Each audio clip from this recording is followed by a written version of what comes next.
श्री स्वामी समर्थ. लवकरच श्रावण महिना चालू होणार आहे. हा महिना शंकराच्या उपासासाठी अगदी महत्त्वाचा ठरला जातो आणि याची संधी साधून तुम्ही ह्या महिन्यात शिवलीलामृत पारायण सुद्धा करू शकता. फक्त त्याचे काही नियम व अटी आहेत ते मी आज तुम्हाला सांगणार आहे. हे पारायण तुम्ही 3 दिवसामध्ये, 7 दिवसामध्ये, 15 दिवसामध्ये, अगदी एका दिवसात सुद्धा करू शकता. हे पारायण चालू असताना मांसाहार वर्ज्य असावा. दुसरं म्हणजे ब्रह्मचर्य पाळल्या गेलं पाहिजे.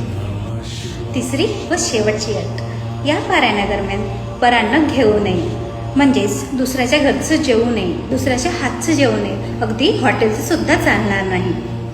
हे पारायण केल्यामुळे तुमच्या आयुष्यात काही दुःख, त्रास व गंडांतर असतील तर ते नाहीशी होतील. तुमचा आत्मा व तुमचे मन हे त्रासातून मुक्त होईल. अधिक माहितीसाठी चॅनलला सबस्क्राईब करायला विसरू नका. श्री स्वामी समर्थ.